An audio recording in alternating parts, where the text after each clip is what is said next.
नमस्कार. आज आपण अतिशय अप्रतिम, जिभेवर रेंगाळणाऱ्या चवीची आणि तितकीच दिसायलाही सुंदर अशी गाजर अंगुरी रसमलाई बनवणार आहोत. पनीरचे अंगुरी रसगुल्ले बनवून. स्वागत आहे तुम्हा सर्वांचं संगीताच्या मुत्पाकखान्यामध्ये. गाजर अंगुरी रसमलाई बनवण्यासाठी सगळ्यात आधी मी पनीरचे अंगुरे रसगुल्ले बनवणार आहे. त्याकरता 1 लिटर दुधाला उकळी येईपर्यंत गरम करून घ्यायचं आहे. दुधाला उकळी आली की मग त्यामध्ये 2 टीस्पून व्हिनेगर आणि 2 टीस्पून पाण्याचं मिश्रण घालून दूध फाडून घ्यायचंय. दूध आणि पाणी छान वेगळं झालंय. हे फाटलेलं दूध आता एका चाळणीवर एक कापड घालून त्यामधून आपल्याला गाळून घ्यायचंय. पनीरचं पाणी फेकून न देता तुम्ही पीठ मळायला वापरू शकता. त्याने चपात्या सुद्धा छान मऊ येतात. आता स्वच्छ पाण्याने हे पनीर जोपर्यंत त्याचा व्हिनेगरचा अंश निघून जात नाहीये तोपर्यंत आपल्याला 3 ते 4 पाण्याने धुवून घ्यायचंय. कापडाची सगळी टोकं अशी एकत्र करून घ्यायची. कापड हाताने घट्ट पिळून पनीरचं एक्स्ट्राचं पाणी आहे ते काढून घ्यायचं. त्यानंतर कापडाला गाठ मारून घ्यायची आणि अर्धा तासासाठी हे कापड या चाळणीवरच ठेवून द्यायचं. त्यामुळे पनीरचं सगळं पाणी निघून जातं. पनीर तयार होते तोपर्यंत बासुंदीची तयारी करून घेऊया. मी एका नॉनस्टिकच्या भांड्यामध्ये 1.5 लिटर दूध घेतलंय. तुम्ही जाड बुडाच्या पातेल्यातही घेऊ शकता. दूध आपल्याला 3/4 होईपर्यंत बॉईल करून घ्यायचंय. दूध आटून 3/4 झालंय. आता यामध्ये मी 1/3 कप साखर घालते. साखर तुम्हाला हवी तर थोडी जास्त घालू शकता, पण मी गाजर शिजवताना पाव कप साखर घालणार आहे, तर इथे थोडी कमी साखर घालते आहे. साखर विरघळेपर्यंत एक उकळी आणून घ्यायची आणि गॅस बंद करून घ्यायचा. आता कुकरमध्ये गाजर शिजवण्यासाठी चमचाभर तूप घालून घ्यायचं. मी गाजराचा पांढरा भाग काढून टाकून असे 2 कप गाजराचे तुकडे घेतले आहेत. हे तुकडे तुपावर परतून त्यामध्ये 1 मेजरिंग कप किंवा पाव लिटर दूध घालायचं. पाव कप मी यामध्ये साखर घातली आहे. मिक्स करून कुकरच्या 4 शिट्ट्यांवरती गाजर मऊ शिजवून घ्यायचं. गाजर शिजत आहे तोपर्यंत रसगुल्ल्यांसाठी पनीर हाताने मऊ करून घेऊया. हाताच्या मनगटाजवळच्या भागाने पनीर असं दाबून मागून पुढे सरकवत सरकवत मऊ होईपर्यंत चांगलं मळून घ्यायचंय. घाई असेल तर तुम्ही मिक्सरच्या भांड्यातही हे पनीर करून घेऊ शकता, पण हाताने केले की रसगुल्ले छान जाळीदार होतात. हाताने तुम्ही हे मळून घ्यायला 10 ते 15 मिनिटं वेळ लागतो. तुम्ही बघू शकताय पनीरमध्ये पाणी अजिबात नाहीये. माझ्या हाताला बिलकुल पाणी चिपकलेलं नाहीये. असं पनीर थोडं मऊ गोळा व्हायला वेळ लागतो, पण त्याचे रसगुल्ले खूप छान होतात. पनीरचा असा मऊ गोळा तयार झाला पाहिजे, म्हणजे त्याला अजिबात क्रॅक येता कामा नये. आता एक छोटा गोळा दाखवते. बघा, हाही गोळा एकदम मऊ झालाय.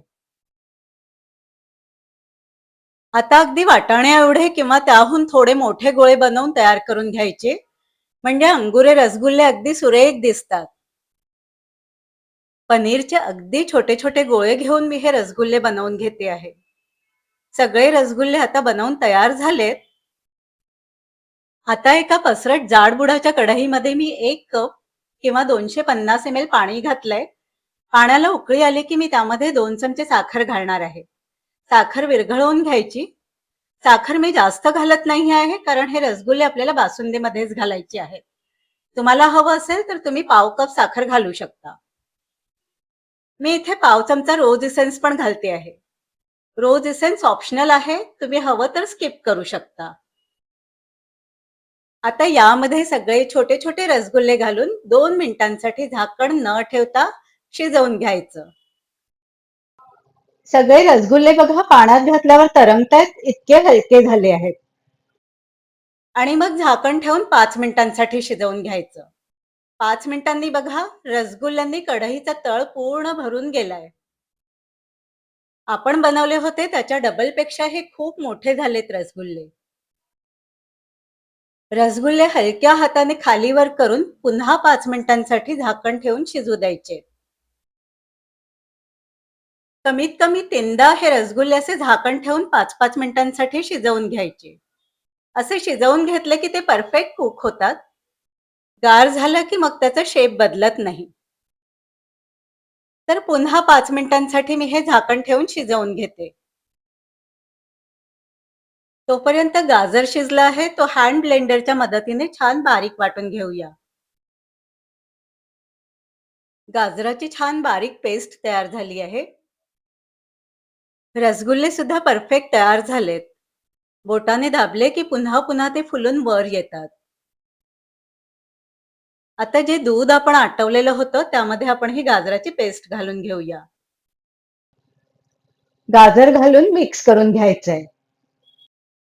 मी थोड्या वेळासाठी गॅसची फ्लेम सुद्धा ऑन केली आहे. आता यामध्ये 1 टीस्पून वेलची पूड घालून घेऊया. याशिवाय काजू, बदाम आणि पिस्त्याचे काप घालून घेऊया.